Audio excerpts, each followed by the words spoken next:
Hello once again, Pisces. It's Dadhichi here from astrology.com.au. Oh, and Aliana, my daughter. She wanted to sit in on the last reading today, so she promised she'd be very quiet. Did you say hi, Pisces? Hi, Pisces. So, you're probably wondering why I've got the chart up today. It's a departure from my usual way of reading for you, but the reason is this. This month, on the 21st of August, we have a very, very powerful total solar eclipse that is taking place, and I wanted to actually show you what's going on here, which in your case will take place in your 6th house. Now this 6th house is important for two reasons, because number one, it is the house of health, well-being and disease, and secondly, when there is an eclipse, it's well known that depending on where the eclipse takes place, and in your case it's taking place here, it may actually trigger some of the health concerns that you've had. These could be latent health issues that you've been ignoring. And also we see preceding the 21st, on the 8th of August, over here in the 12th house of your horoscope, there will be a lunar eclipse. And the 12th house is hospitals. It is retreating from normal life to find your own spiritual center, which you actually have ample amounts of spirituality, being the 12th sign of the zodiac. Now here's the hint for you. When this lunar eclipse takes place here, you need to withdraw. You need to listen to what's being said. You of all people, Pisces, if you don't follow the dictates of your own intuitive processes, the result is that this thing here is going to explode in your face or in your body. So health is of a vital importance to you this month, and in particular around the 8th, when that lunar eclipse takes place.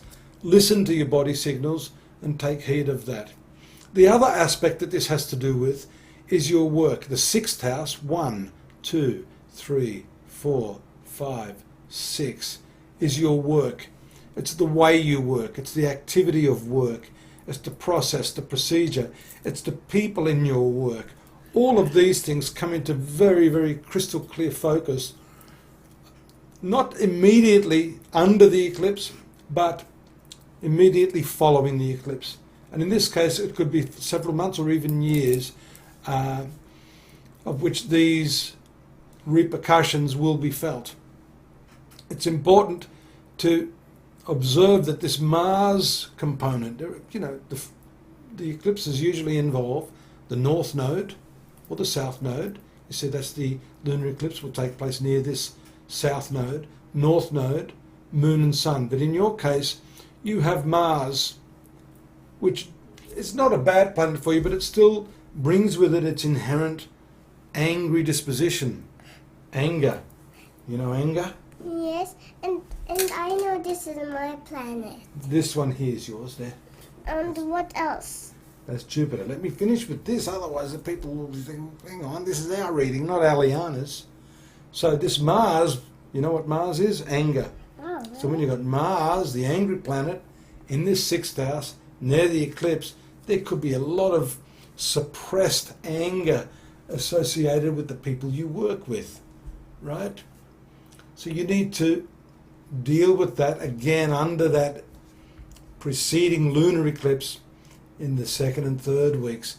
Don't wait for it to blow up, because this is where a lot of changes are going to take place within your work.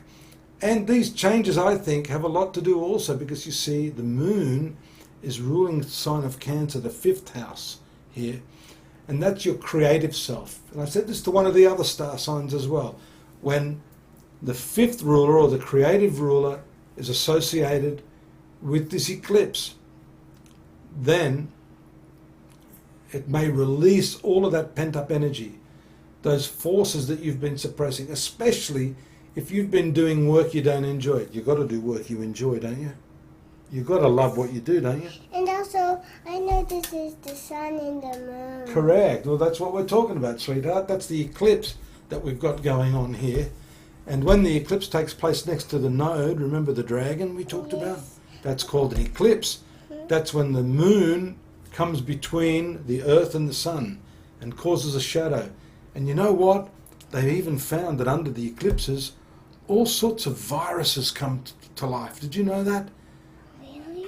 There's a thing that happens in the desert sometimes where it hasn't rained for years, and then it rains and everyone's going, hang on, where did all the tadpoles and the frogs come from? That's because a lot of these diseases act in the same way. The electromagnetic energies of the eclipse are the favourable environment, celestial environment, for these diseases to spring up. Did you know that? But how about the virus? Is it not going to come to the Philippines? No, not here.